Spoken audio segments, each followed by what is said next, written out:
It's important to understand that the press is primarily a click maximizing machine, not a truth maximizing machine. If you're not a click maximizing machine, well, you don't get the clicks and then you don't get the revenue and then the company goes under. Yeah. So the entire incentive structure is maximize clicks, not maximize truth. And so that's why you'll have sort of incendiary headlines that are like really way over the top, because often the truth is boring and complicated, or it's like a sort of version of the truth that will be more salacious. So that's the situation with the media.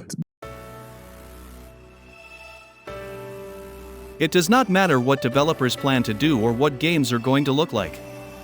You are going to continue to hear about melanin activists complain about very trivial things 6 months from now, a year from now, 2 years from now, and beyond. You know that computer chip meme? They will just change out the woke boogeyman so some other person or company is to blame, and their reactions and stance will be exactly the same. As I said before, Sweet Baby Incorporated is just going to get swapped out for another group, and they'll just blame that group on every single thing they hate about Western games.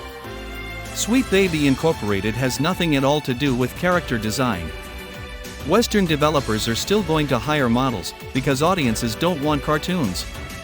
The technology is still going to be far more advanced than what the development team is capable of creating, because they never want to use outdated technology when it comes to making a new game. And the most obvious thing of all, the cancel culture brigade is going to whine with what they're looking at through trailers or screenshots. Because above all else, they want problems and prefer to cover up the solutions. It's the most predictable thing I am witnessing today outside of present-day WWE storylines. But these influencers all know this uglification of women belief is just a hoax. It's a hoax, and they all know it. They want to think it's actually real though, because they want to hurt these companies by any means necessary for their politics. They know these developers are using face models, they know how difficult it is to get muscles and lips to move naturally, and they very well know it's not going to look as good as real life. Or it could be any other reason why a woman would look the way she does. Such as the game's in a rough and early build, or because it's the art style. Or because the indie tier developer can't afford Sandra fucking Bullock. But integrity be damned. They're going to manufacture outrage and spread lies until there's nothing left in the gaming industry. You can't please these people even if you hire Gina Carano. They prefer to cry about fake women in $70 games. Well, what about men? As I said in a previous video, you can also find design flaws when it comes to male characters and their real-life face models. In fact, there's one man that has been in a video game so many times that these influencers lose credibility with each game his face is in. So who is the man that is living proof that this whole narrative is a hate-driven hoax? His name is Danny Trejo. Danny Trejo has appeared in countless video games, even long before actors in games have been commonplace. He is who some consider an everyday man's role model, being able to escape depravity and achieve his dreams as a Hollywood star. He first appeared in Grand Theft Auto, Vice City in 2002, and now he's even appeared in low-budget indie games. Well, even though this guy is now 80 and he's not looking any older, many game developers still want to use his likeness in hopes of selling more content and copies of their games.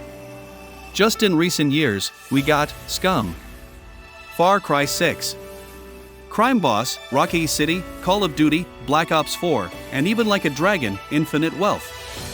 Now you can already see where this is going.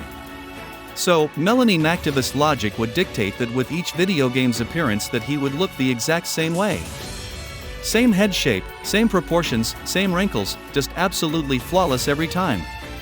But this isn't true. Each of these characters looks somewhat different compared to the others. Look at the Far Cry model for example. Narrow head, narrow eyes. Scum. The shape of Trejo's head actually looks like the shape of Sergeant Slaughter's. And damn, his chin is far too wrinkly. And as for Sega, his character looks more like Heihachi than himself. But the truth is, then you have 5 different developers creating a character with the same likeness, you're not going to get the same results. Each design team has different designers, different software, different techniques, different ways of rigging the face onto the model, and with all those factors, you're not going to get the same exact face. As you can see with your own eyes, you're going to see some flaws among each of the faces, but you can at least know that that's Danny Trejo. But since each face looks different from the others, it's no different than what melanin activists are feigning outrage for.